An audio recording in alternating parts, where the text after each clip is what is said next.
Hi everyone, my name is Zarina and welcome to my YouTube channel. This is my first ever YouTube video and honestly I'm a little nervous, but I'm excited to finally start this journey. I have been wanting to do this for quite some time now and I finally gained the confidence to do it. So welcome to my booktube. I have been reading really thoroughly since January of 2024. My mom gifted me a Kindle in Christmas of 2023. And ever since, I have been addicted to reading again. I've always been into reading, but not as much as I am now. I would only read maybe on and off, a couple of times a year, and that's about it. But now I try to read as much as I can when I can. I started my bookstagram back in June of 2023, kind of on a whim. I just was starting to post reviews about books I've been reading on my regular Instagram, so I decided why not make a separate Instagram just for my books. And ever since, I have enjoyed it so much, and it brings a lot of joy into my life and a lot of happiness, and I've met a lot of great people over there, and I wanted to expand my love for books onto YouTube. If you want to follow me on my Instagram is ZarinaReads_. I will link that in the bio. I also have a TikTok, same username, but I don't really post as much over there as I do over on my Instagram. That's where I am more active. I asked people on my Instagram to ask me a few questions for my first YouTube video, and a couple of my friends asked me some questions, and I'm going to answer them for you now. First question is, what are my 2025 reading goals?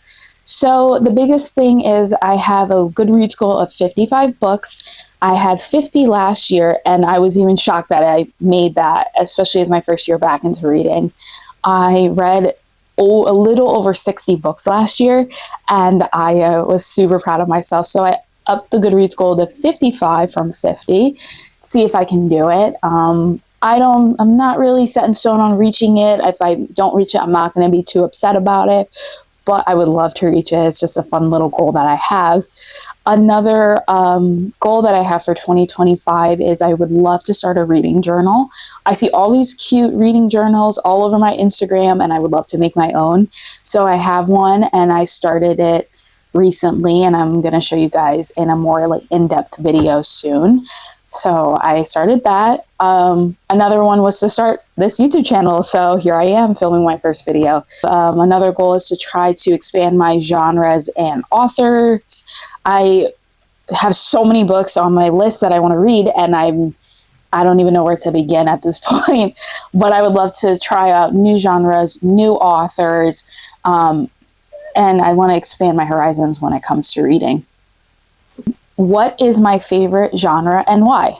Well, I have two main genres that I read quite often. The first one is romance. As you can see, I love my romance books. I have them all of them back here and into this shelf right here. And these are my dark romances over here. Love romance books. They are my bread and butter books. I've loved romance books for a long time now, but romance is just for me. I love it so much. It's just, even from the cheesiest ones to the really deep and emotional ones, I love them so much. And I'm starting to dabble into dark romance more. I'm still a noob and still a little bit of a baby when it comes to stuff like that, but I am trying new stuff in the romance genre. I love it. Another one that I read all the time is thrillers. I am a big thriller girly, and I love how short and fast-paced most thrillers are. Short chapters, very enthralling, and all the twists and the turns in books. I love thrillers so much. And now I'm starting to dabble a little bit into fantasy. I am very much a baby when it comes to fantasy. Fantasy is very intimidating for me, but I have read a couple of books last year that were under the genre of fantasy, and I would love to read more fantasy books. But there are other genres I would love to explore, such as historical fiction, horror books, because I've been watching a lot of TikToks about horror books and what people recommend for them. General contemporary fiction I would love to read more of, but romance and thrillers are my bread and butter. How do I feel about DNFing books? My opinion is life is too short to read a book that you don't enjoy, so I'm not afraid to DNF books. I don't do it often. But when I do, I know I've tried to read a book. I don't ever really give up, but I really try my hardest to read books. But if I'm not feeling it, I will put it down. I will donate the book and I'll give it to somebody else that will love it. What is your process for picking your next read? So I know there's people who have TBRs and all these things. I just have a big long list of a TBR and I kind of just choose from there. I'm a very, very big mood reader. There will be times when I'm really in the mood to read a romance, but then sometimes in the middle of the romance, I need to switch it up and read a thriller or vice versa.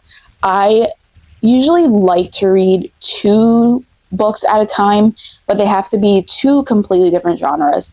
So, for example, the last 2 books I read were a romance and a thriller, and I read them simultaneously. So, at the beginning of the day, I'll read a romance, and then towards the end, I'll read a thriller, or vice versa. So, what book was the biggest disappointment? I actually have 2 books for this, and they're 2 pretty popular books. They just weren't for me. I really tried to read them, and I just couldn't get through them. So let's start with the first one. This is a very popular thriller, and it actually was in Reese Witherspoon's book club. So I was super excited to read it, but I was super disappointed. And it is First Lie Wins by Ashley Elson. I just could not get into this book. I don't know if it was the main character or the writing. I just wasn't connecting with any of the characters, any of the story.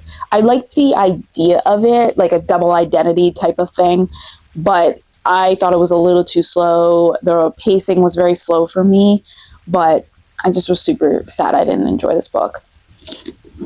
The next one sounded really good because it's a second chance romance, and I love a second chance romance. One of my all-time favorite romance books is a second chance romance. So I thought I would really enjoy it, but another very slow book in my opinion, and it is The X-Files by Jessica Joyce. And I know a lot of people love this book, and a lot of my favorite YouTubers love this book.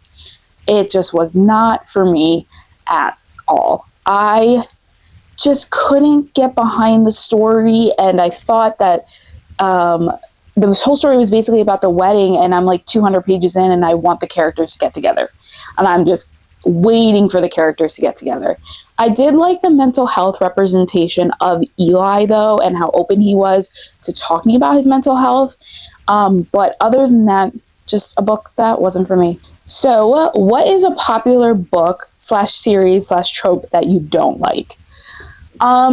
So I would say a popular series that I don't like, and it's not like I don't know if I don't like it, I've never read it, but I know it's a book series that I probably will never read, and that is, I know this might upset people, it's ACOTAR by Sarah J. Maas and the Throne of Glass series by Sarah J. Maas. Sarah J. Maas is just an author that I have no interest in reading. Her books are just not for me, and the series are long, the books are long, and long books intimidate me. A big fantasy series intimidate me. So I just don't think I'll ever pick up her books. But I understand why people love her books. They just don't do it for me. If I could change one thing about the book community or book creators, what would it be?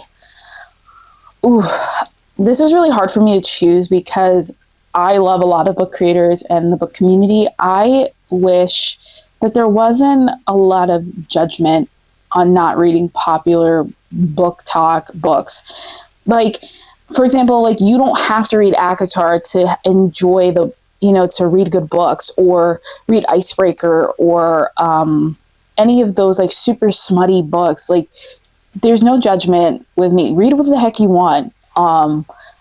I kind of love discovering new books that I've never heard of. Most of the time, indie authors that I've never heard of. So no shame. Read what you want. You shouldn't be shamed for not reading a super popular book. What is my favorite book quote?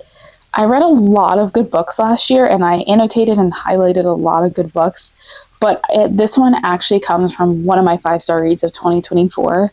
And it is actually from The 7-Year Slip by Ashley Poston.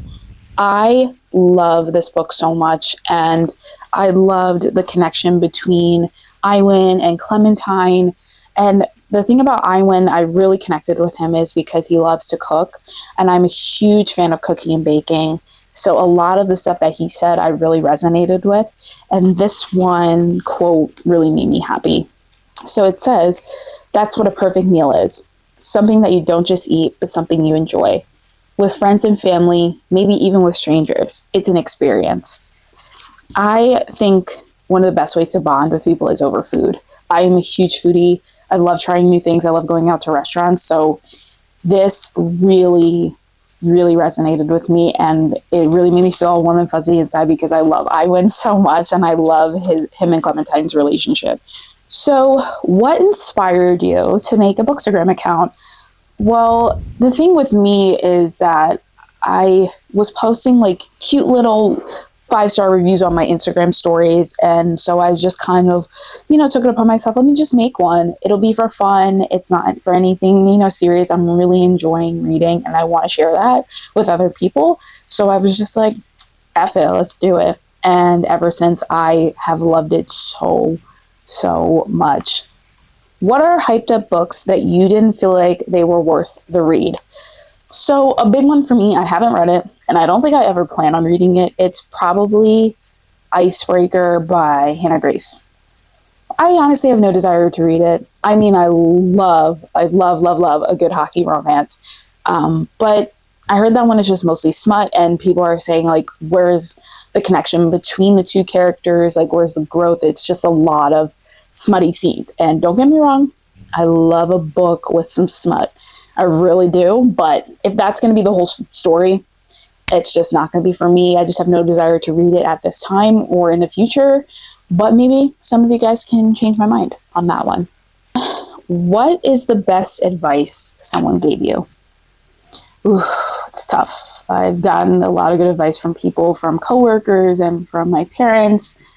But the biggest one is just life is too short to not follow your dreams.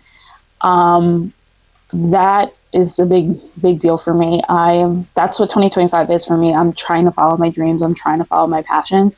And this booktube and bookstagram thing that I'm doing is one of my passions. And I'm just going to run with it for now and see where it takes me. I just can't wait to meet and talk to a lot of other people in this community and see how our opinions differ and get more book recommendations from others. And I have a lot of ideas coming up for videos that I would love to film. A big one, a little glimpse into what I have coming up in the future for videos is I'm going to be reading the Hunger Games series for the first time. I know that's a big deal. I read the first one back in high school, I believe, but that was so long ago and I don't really remember a lot from it. So I'm going to kind of reread that basically almost for like the first time, but I never read Catching Fire or Mockingjay and The Ballad of Songbirds and Snakes. And I know there's a new Hunger Games book coming out this year. So I'm trying to read it before that comes out. But if I don't, no big deal. I would love to do a reading vlog getting through my physical TBR. That's the big goal for me, is to get through my physical TBR because it's very big and I need to get it together and read these damn books on my bookshelf. But yeah, I have a lot of videos coming up and a lot of posts coming on my Instagram. Like I said, if you want to follow me, I will link all of my stuff in the bio. And thank you guys. I'll see you in the next one. Bye.